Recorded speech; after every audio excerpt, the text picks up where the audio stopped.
Ole Miss versus Miami. It is a Final Four. It is the national semifinals. And of course, it is exactly the four teams that people expected to be there.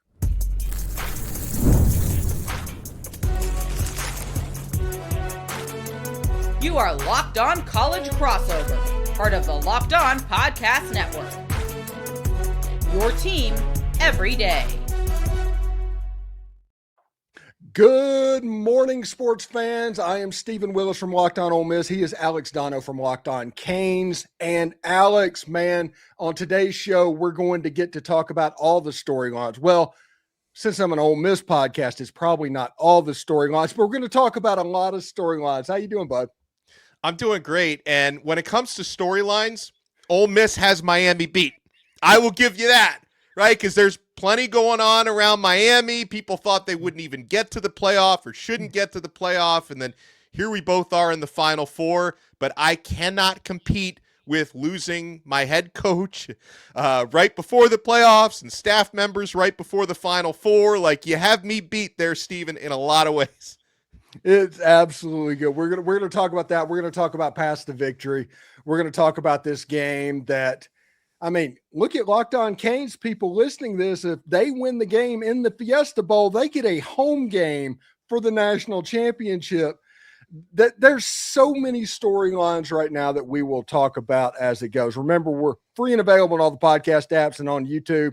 Special hello to the insiders and everydayers that kind of make the show what it is. Thank you very much, your team every day. And today's episode is brought to you by Game Time. Download the Game Time app, create an account, and use the code LOCKEDONCollege for your first purchase. That would come in handy even today if you're trying to get into the gates at the Fiesta Bowl. Put in the code LOCKEDONCollege. You can get $20 off your first purchase. Alex, you talked about the storylines. Listen, even Locked On Canes, I mean, I joke about that other than Baton Rouge, Louisiana, and probably Coral Gables, Florida, the rest of the country is rooting for Ole Miss, which is a very weird feeling if you've been through the history of Ole Miss and all of that.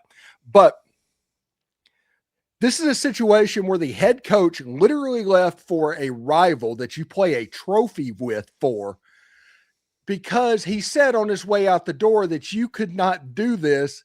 And then Ole Miss and Pete Golding are just doing it. And honestly, I love it for Ole Miss. And if not for the fact that they're matching up against Miami, like if they were playing either of the other two teams, I would be rooting for Ole Miss to get this done and to get to the championship, because I think it's an incredible story. I think Lane looks like a complete saboteur and a narcissist with the way he handled this whole situation.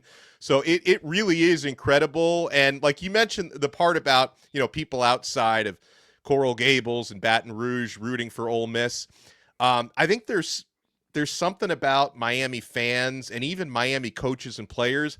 I kind of think that's the way they want it. I think in a lot of programs out there try to really embrace the us against the world mentality, but it means a little something extra for Miami. I mean, with the history of Miami's football program being like the bad guys during the 1980s and the 90s, during the Jimmy Johnson swagger era and the scandals back in the old days, like I really think Miami kind of gets fuel and energy out of being doubted and being rooted against. And then, of course, you know, for a guy like Ruben Bane Jr. on Miami's defensive line, being doubted is like his fuel. He has that maniacal notebook that he keeps where he writes down all the perceived disrespect. I will say Ole Miss is doing a pretty good job keeping the main thing and keeping it respectful. You're not getting a lot of bulletin board material yet. So much respect. It's a respect off between Ole Miss and Miami right now. Yeah. Mario Cristobal said that Ole Miss was the best team that they were going to play and have played this season. It is a respect off between these two teams. Now, it's going to be fun whenever it happens in Glendale. Both teams are going to travel very well. It's going to be a very festive atmosphere. And that, in my opinion, is one of the benefits whenever teams that aren't recently been in these type games or in these games, that the energy in this place is just off the charts. Georgia travels everywhere. They famously took over Notre Dame Stadium one year on a road game because of the way they traveled. They were outnumbered by 70% to 30% in the Sugar Bowl. Ole Miss fans are juiced. Now, granted, New Orleans, we always joke about the three biggest cities in Mississippi is New Orleans, Memphis, and Mobile.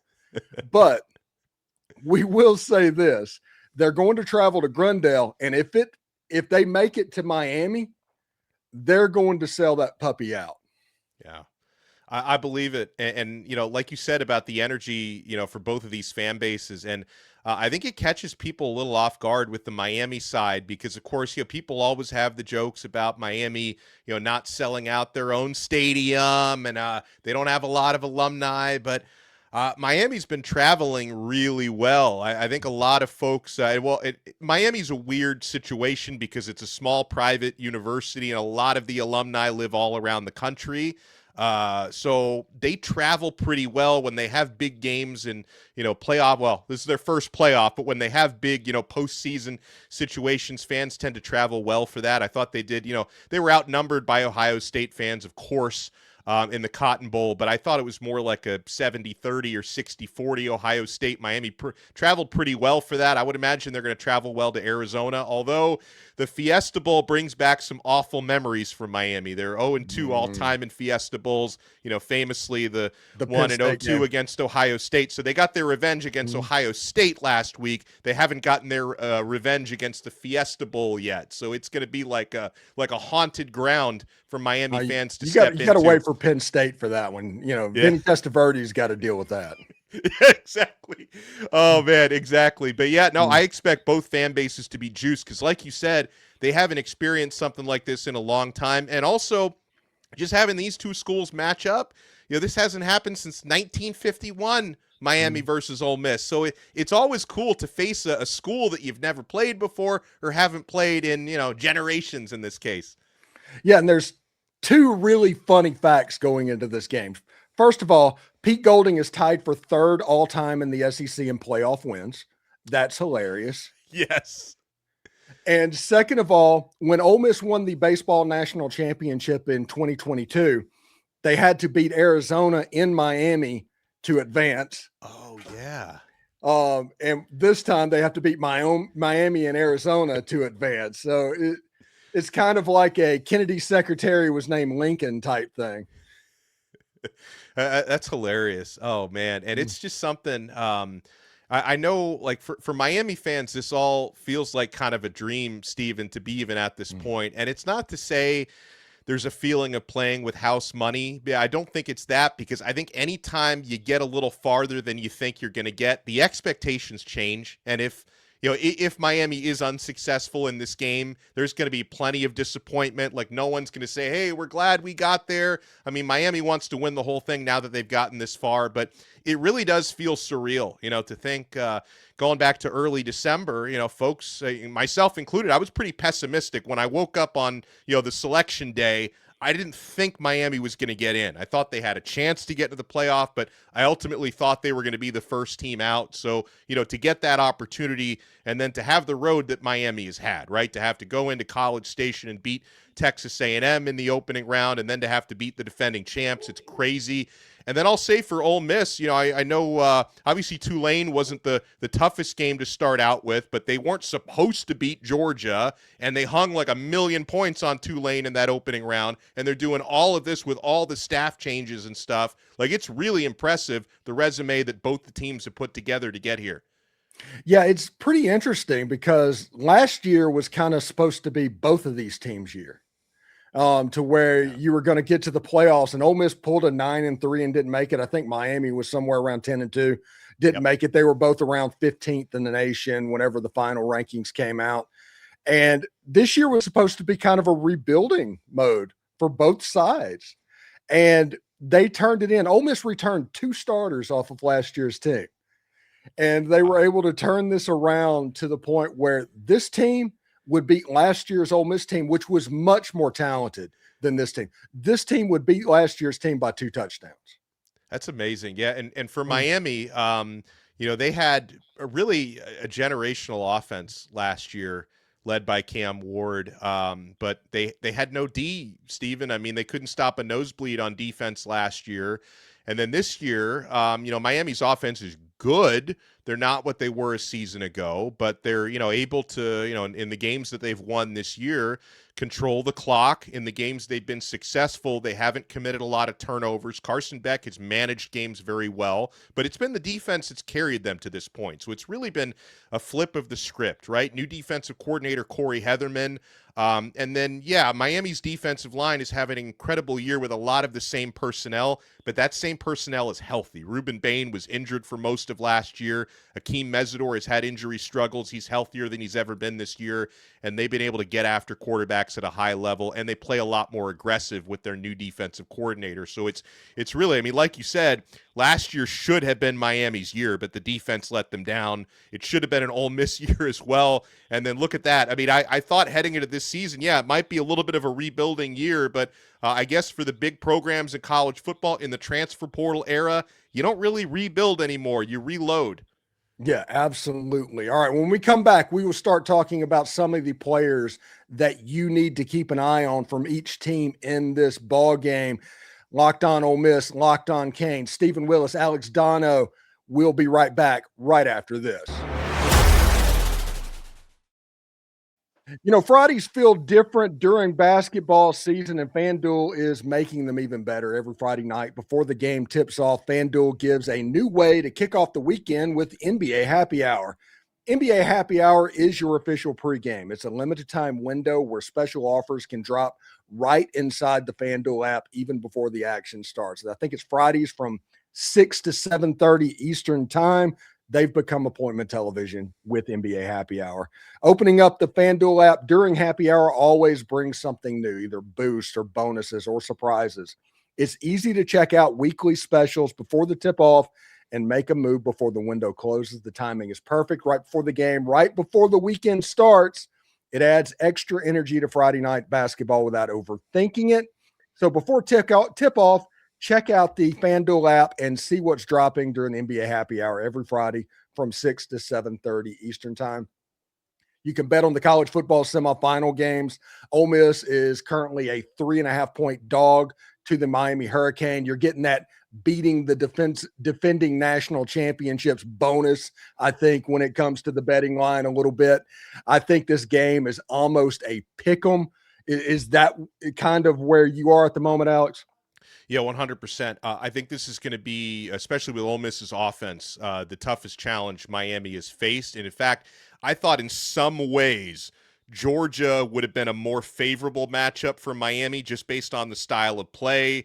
Teams that try to match up physically with Miami, that's where the Hurricanes have had the most success. The teams that can really get creative on offense and score in a lot of different ways are the ones that give Miami more trouble. So I'm with you on the pick'em thing.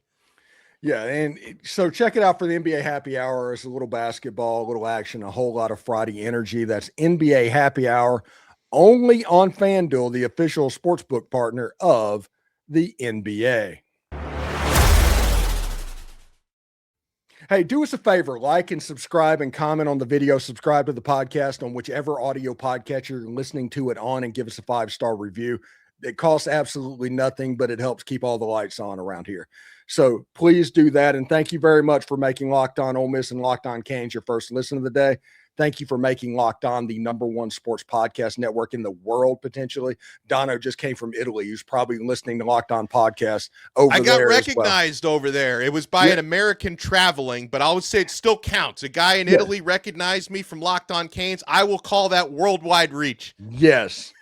You already live your team every day. Now take it up a level and go ad free. Join the Everydayer Club and get Locked On Ole Miss or Locked On Canes for free and no interruptions, and with a members only Discord access as well. Join the Everydayer Club today and check it out at lockedonolemess.supercast.com or lockedoncanes.supercast.com, or check the link down in the show notes below, and that can hook you up.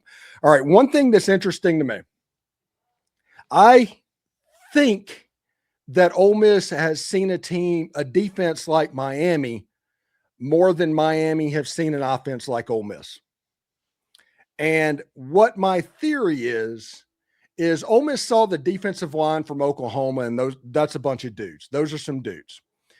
And so you've seen that. You've been up the level. It's not going to surprise you when Ruben Baines and all those guys show up. I think that Ole Miss needs to go as fast as humanly possible with their tempo. They're one of the few tempo teams. I think SMU runs some tempo, but as far as tempo goes, there's not many teams that run offense more quickly than Ole Miss. And side to side, get Bane, get that pass rush off the field, get the twos in the game, and then go as fast as possible to keep those guys on the sideline. Yeah, in terms of what Miami has faced this year, and I'm not comparing these two teams, but when it comes to the strategy, I thought the opposing team that Miami faced this year that was most prepared to exploit their defense were the Louisville Cardinals, because Jeff Brom game planned in a lot of ways what you just described, going very, very fast, spreading the football around. Miller Moss was getting rid of the football so quickly, it wasn't giving Miami a whole lot of time to get home with their pass rush, and that was one of the two games that Miami lost this year. The offense didn't do well enough for the defense to adjust to it because Carson Beck threw 4 interceptions, right? So when it comes to Ole Miss, it's a team that has more weapons, as you know, than Louisville did, and probably more weapons than most of the teams, if not all the teams that Miami has faced this year. So they need to come up with an answer for that. They need to be extra disruptive on the defensive line, but I think the most important thing for Miami is maybe not to overcommit to try and sack Trinidad Chambliss, but to try to contain him in the pocket, because I see how many plays he's able to make when he gets outside and he extends plays. I would say the most similar offense that Miami has faced were for the players who returned from last year going up against Cam Ward, and that Miami offense in practice in 2024 is probably the most similar thing that they've seen to Ole Miss, but it's a different defensive coordinator for Miami this year than it was last year. And Chambliss is going to be a guy that's difficult for Miami to kind of replicate in the scout team. So I think there's some validity to what you said. A thing for Miami that I've got to hang my hat on and hope, in the case of Miami's defensive backfield, they're healthier than they were when Miami lost a couple of games in midseason. They've been able to have Keontae Scott back for the playoffs, who's played exceptionally well. They'll probably get one of their starting corners, O.J. Frederick, back this week from injury. He looks to be healthy now because they're going to need to play a close to perfect game on defense, I think, to affect this Ole Miss offense.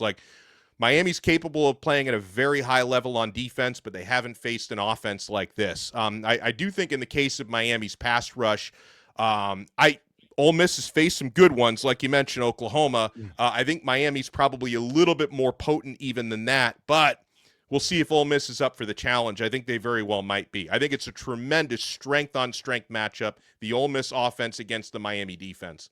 I think one thing that's interesting, and Texas A&M could not score the ball. So I'm not saying that Texas A&M gave the defense problems or anything like that. Marcel Reed, though, kind of got loose on some quarterback scrambles. And when you look at Miami's defensive line, they will go 3-man front and they will spread those defensive ends out way past even a 9 technique to where they're going to get around the outside. If you do that to Trinidad Chambliss and give him the free release rush, that's at a minimum 5 yards. Yeah. And I don't know that Miami can do that. So that's one way that I think it will be different than when they went up against Marcel Reed and Texas A&M, because I like Marcel. I know his dad. His dad watches the show. But he's not as polished of a passer as what Trinidad Chambliss is. So you didn't have to worry about what was going on down the field if you affected him, because he was quick to drop his eyes to look at the rush. Yeah, before Miami faced Marcel Reed, Miami's faced a number of really dangerous mobile quarterbacks this year. And at the time, not knowing Miami would face Ole Miss later in the playoffs, I referred to Marcel Reed as like the final boss. But he's not. Trinidad Chambliss is the final boss now when it comes to really electric dual threat quarterbacks, because like you said, he's more dangerous in the fact that he's so much more of an accurate passer. Because the other issue that Reed was facing, and which Carson Beck had to face as well in that game, with those wins that day in College Station, it was impossible to throw downfield. So it really became just a pure slugfest in that one. This one's being played in an indoor environment. We're not going to have wind being a factor there in Arizona. And so, yeah, I don't think Miami can play Chambliss the same way. I think even in the case when they went up against Reed, because most of his scrambling success was earlier in the game, there was definitely an adjustment made by Corey Heatherman. You're probably going to have to make that adjustment a little bit more quickly this time around, depending on what Ole Miss throws at you early on. And is Miami a typical defer to the second half kickoff return, or do they take the ball? They love to defer. They take that middle eight if they can get it. And actually, one of the reasons why Miami has gotten to this point is they've been super successful with the middle eight when they have the final possession of the first half and then open up with receiving the kickoff in the second half. That was something, even with how great Miami's offense was a season ago, they weren't all that consistent with the final possession, first possession. Even in some games when, the offense sputters a little bit in the second quarter, they get that, 2-minute drill at the end of the second quarter. That usually tends to be one of their best drives this year, and then starting out the second half. So, yeah, if Miami wins the toss, they defer 100%. What about Ole Miss? Do they defer or do they take it to Always start? takes the ball. Always. I love that. Yeah, so we know Ole Miss is probably going on offense first in this game. Yeah. What's the Hurricanes wearing in the game? Please tell me it's orange pants.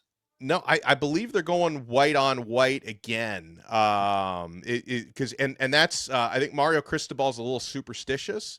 Now I have to double check it, but I think they're going white on white because that's what they've worn to this point, unless I don't know, are they considered to be the home team for this one, or is Ole Miss the home team? Ole Miss is the home team. They're wearing powder. Okay, helmets, yeah. So I think Miami's going white on. on white again. Then they're going. We call it the Stormtrooper look down here. Yeah, I just wanted the orange pants. That's what I wanted. I wanted the U to look like the U when Ole Miss played the U. That's what I wanted. Yeah. I think Mario Cristobal, he likes to say, if the white on white is working, we stick with it. What's your favorite era of Miami football? I am fortunate enough to have remembered the late 80s when they won their first title in 83. I was born in 84, so I don't quite remember that one. But from 89, 91, but my favorite era was definitely the 2001 team and the couple years where they were so close to winning titles before and after 2001. I loved Andre Johnson at receiver. Willis McGahee was a big part of the 02 team that just missed out on a title.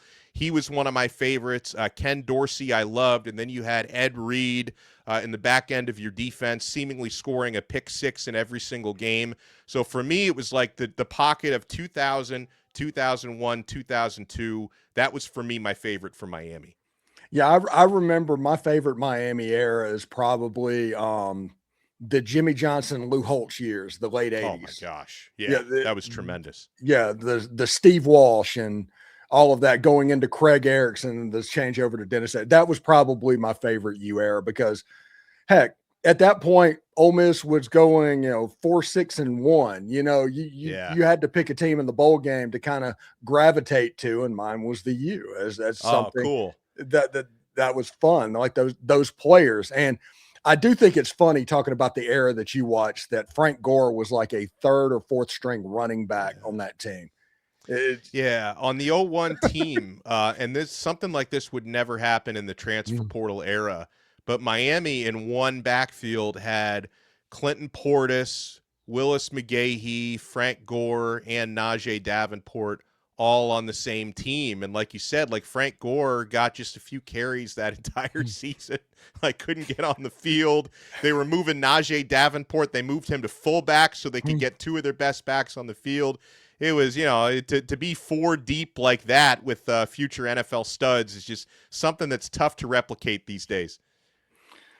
All right. So when we come back, we will give our paths to victory and we will give our final picks for the game here on the Locked On Ole Miss and Locked On Canes podcast. Stick around. Let's talk about something that most men don't bring up, but absolutely should. Stress from money, work life. It just doesn't switch off at the end of the day. When it shows up at the worst possible time, Rouge Yet Ready is designed to help you take back control. Rouge Yet Ready is a next generation prescription treatment created to support both brain and body so you can feel present, confident, and ready when the moment matters most. Rouge Yet Ready combines three clinically proven ingredients in one mint that dissolves under your tongue and it absorbs fast. You connect with other board certified doctors online, and everything ships discreetly to your door. It's easy to understand why over 150,000 men have already made the switch. Most men are ready in about 15 minutes on average, so you can stay present, confident, and in control when the moment is right. So if you've been thinking about taking the next step, now is the time. Head to Rugiet.com/lockedoncollege. That's RUGIET.com/lockedoncollege and get 15% off for a limited time. Rugiet ready. Feel present, feel confident, feel ready. And I don't know that anybody will need Rugiet ready when it comes to this Fiesta Bowl, because it's going to be one of those type of football games in this unbelievable respect off. I will give you the floor first on this one. What do you think Miami's path to victory? What does the game look like if Miami wins it? Stylistically, I've got a very clear idea of what Miami's path to victory looks like, because these two teams are different in a number of ways. I think for Miami to get it done, they have to control the pace of play, right? I think Ole Miss would love this to be a shootout or a track meet. I think Miami would love to control it physically, control the time of possession. So offensively for Miami, I think establishing a running game is non-negotiable, and that's something Miami has done a really good job of in the playoffs. They were up and down with their rushing attack in the regular season, but they accomplished that objective against a really good Texas A&M rushing defense, then against an even better Ohio State rushing defense. And Mark Fletcher Jr. has been playing his best football, Miami's starting running back. So I think controlling that time of possession on offense, I think in the case of the passing attack, I think the most important thing is not turning the football over. That's something Carson Beck has had success with over the past 6 games. I do think Miami's going to have to make some big plays through the passing game, simply because I don't think they're going to keep Ole Miss under 20 points the way they've done against their last couple opponents. So Miami's going to need to hit some plays through the air and score, but none of that is possible if they can't run the football. And then defensively, I already revealed a little bit of this, but the matchup against Trinidad Chambliss, to me, it's going to decide this game. They need to keep him contained. I think if you overcommit to try and sack him on every play, I think that's when he's going to be at his most dangerous. So I think discipline with your defensive line. You have to be mindful of your gap assignments, because not only can Chambliss hurt you on the ground, but if he doesn't, Kejuan Lacey is going to in a big way. And you want to keep Chambliss from extending plays, because the more time you give his receivers to get open, the more they're going to burn you downfield. So I really think discipline and containing the opposing quarterback is important. And Miami's going to try. One thing they've been very good at this year is forcing turnovers and takeaway margin. They're, what are they now? I think plus 12 or plus 13 on the season in takeaway margin. So they're gonna try to force an extra turnover or two compared to Ole Miss. And I think most pace of play and time of possession, I think, is the most important thing. What about you? Yeah, pace of play is very much something that I'm thinking about. The way that you neutralize those edge rushers that are absolute monsters and the best in college football and super good at what they do. I mean, keep me out of the notebook, please. So the way you deal with that is you go side to side and you go as fast as possible. So whenever they go off the field to take a break, they can't get back on it because they risk a 12 man on the field penalty. So go fast, stay on schedule, avoid stupid penalties, procedure, holding, which holding penalties against those guys are very real possibilities in this game. If you can avoid those, great. But stay on schedule to where it's 2nd and 6, 3rd and 2. Very easy to pick up. Against the Georgia Bulldogs, the secret sauce, Ole Miss was in 2nd and 3 all night long. So that's the reason that defense wasn't able to get exotic with Ole Miss, because it was always a short yardage thing. This is a similar but a little bit more dangerous version of the Georgia defense. That's what they need to do offensively. On defense, against Georgia, the first time they played, Georgia ran for 230 yards. The second time, they had to basically eliminate the run game because they couldn't do it. There was a couple of things that broke away. If Ole Miss can stop the run, they're going to be in good shape, because Pete Golding kind of has that Carson Beck secret sauce. He knows how to defend that. He knows how to make that look. We've seen what it looks like. But I think if both teams play an A game, if both teams play their A game, I think Ole Miss wins this game. And I'm going to say Ole Miss 31, Miami 24. Ole Miss has scored over 30 points in 9 straight games, including 1 against Oklahoma and 2 against Georgia. This is unprecedented for me in a crossover episode. We have the same exact score. Just flip the teams. Like I've got Miami 31, Ole Miss 24, which obviously means Miami is going to have to force Ole Miss to a below average offensive output for them.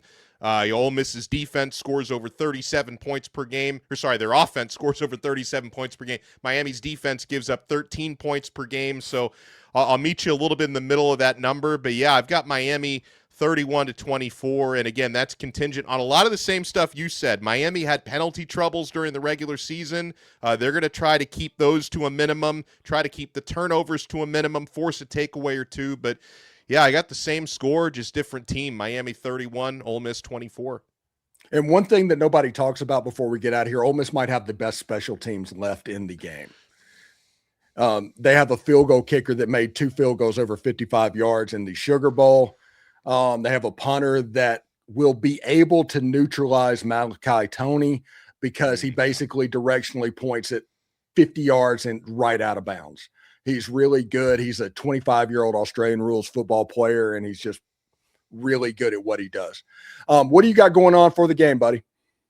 Yeah, well, we're gonna do at least one episode, if not 2 episodes per day. The next couple days, I'll probably have something else coming out here on Wednesday. Do a pregame, probably do a live pregame on Thursday, just to get people pumped. Because again, man, the opportunity both of these teams have to be in the national semifinal, and then if Miami can pull it out, they're going to be playing essentially a home game for the national championship. So this is exciting times, my friend. What about you? What do you have planned for the rest of the week? I've got tomorrow is the Why Ole Miss Wins episode in the morning. We're going to do a pregame show like we always do. We do a live stream 2 hours before game time, and then immediately after the game we will be live again. And then no matter what happens, we have a host of Ole Miss legends and people that participate on the channel giving their reactions in the immediate days afterwards. Awesome. So anyway, thank you so much, Alex, and I hope everybody has enjoyed this crossover. Thanks for tuning in today to this Locked On Ole Miss and Locked On Canes crossover.